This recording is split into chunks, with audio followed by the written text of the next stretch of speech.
How's it going, everybody? Welcome to OP Entertainment. I'm Omar Darwish. And I'm Pratik Cherian. And this is our review of Mickey 17. We're going to go spoiler-free. Directed by Bong Joon-Ho. This is his follow-up to Parasite. Yep. Took him long enough to do something, but, I mean, he's been working on this, right? Pratik, what'd you think of this? I don't know what I think about it. That's the hard part. I agree. It's one of those where we turn the camera on after we see the movie, and I'm just like, man, I need to sit with this for a little bit. Yeah, I usually have more of a full thought of how I feel about the movie, but we said go, and I'm like, oh crap, I actually don't know how I feel about this. So the movie follows Robert Pattinson's character Mickey Barnes, who signs up to be an expendable, which basically every time they die, they get brought back. And they're on this expedition to this new planet. It's a movie that, in a word, it kind of feels... In a word? You're brave enough to say this movie in a word. In a word, unfocused. Okay. I think that's kind of my takeaway. It's a little unfocused.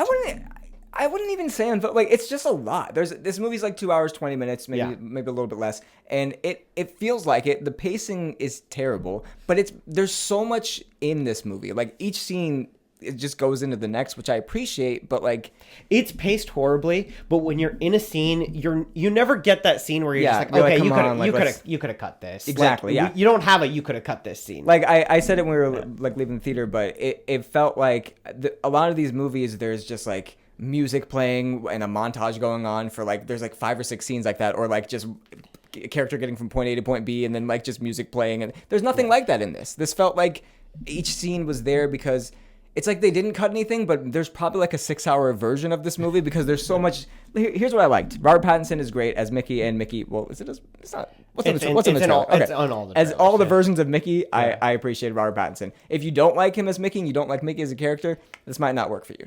The cinematography was really good. The CGI I don't know what the budget was in this movie, but I was like, wow, I was pretty impressed. I was impressed. Big. I was like, this looks pretty good. It looked great. Honestly, for a sci-fi movie that is as ambitious as this one, it's one of the better looking ones that I've seen recently. Yeah, maybe I've been watching too much sci-fi TV stuff, but this felt, I was like, oh, this feels like a real world place, and it's I liked it.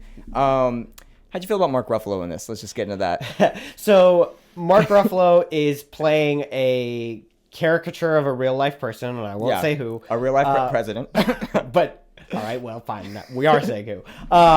It could be any president.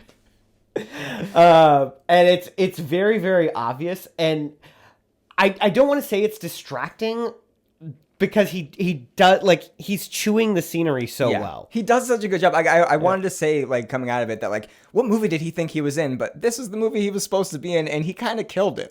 He was wacky, but also art reflects real life sometimes, and it was spot on. I liked it. Yeah, and I was kind of telling you while that's what he's doing, it's not like the movie itself is exclusively aiming to to they're not aiming at the real person. What they're really doing is this is a stand-in for these larger institutions. The concepts and the ideas of it. Yeah. And this movie has more to say than just that. So I appreciated that aspect of it. I'm struggling to come up with things I liked, which is funny because I didn't hate this movie. I actually enjoyed this movie. I feel like this would be a great movie to throw on in the background while you're cleaning the house or doing something. It's nothing that you need to be paying attention to the whole time, but I liked Mickey enough that I wanted to see what he got into, the shenanigans he was going to get into, and what was happening the whole time. Again, it's one of those things where there's kind of so much happening. There's bits and pieces of things that, again, the struggle that Mickey has with what does dying even mean for him, and then once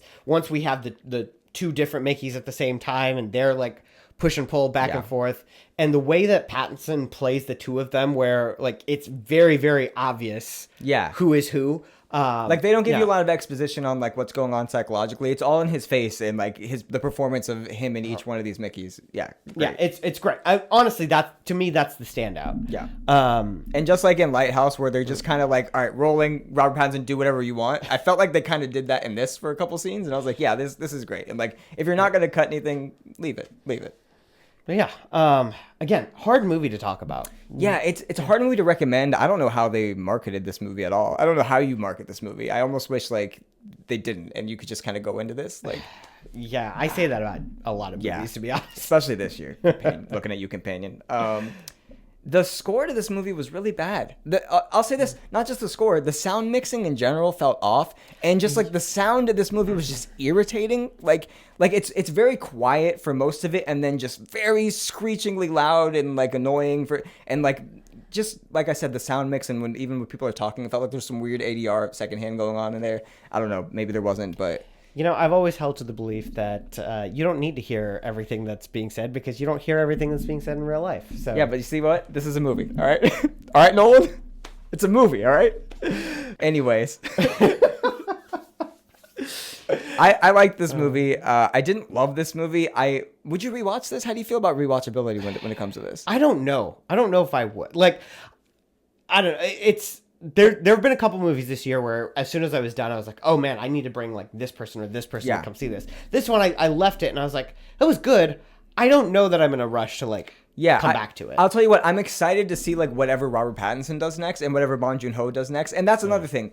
For this being his follow-up to Parasite, and like this was a very risky thing to do after Parasite. Yes. And like going into it, I'm like okay, I really hope he doesn't mess this up because I didn't want him to be like a one-trick pony, right? I want this to be good and keep his record, his streak. And I feel like this keeps his streak going, right? Like if his next movie is really good, I'll be like, all right, well, he just knocked it out three out of 3. So yeah, it's a worthy like follow-up, but you can't compare it to Parasite at all. Sure. Like if you do, it's falling short in just about every way. But it's still good. It's just not great. I agree. You want to score it? I feel like we've said everything we want to say. I'm thinking 7, but like I could rewatch this and give it an 8. I don't see myself dropping on it though. I think it's a good time at the theater. It could be a little more fun. There's some little critiques I have here and there, but overall, good movie. Yeah, I'm with you exactly. 7 it is. Okay. Yeah, like you said, there's some fun parts. There's some funny parts, but it's just a lot. There's just a lot in here. Yeah. So I'll end it the way I started. It's just a little unfocused. And I'll say instead of unfocused, I'll just say it's a lot. It's a lot. So all right, you want to take us out? Yeah, we got a movie review coming next week. We're still deciding, but yeah. We'll see you guys then.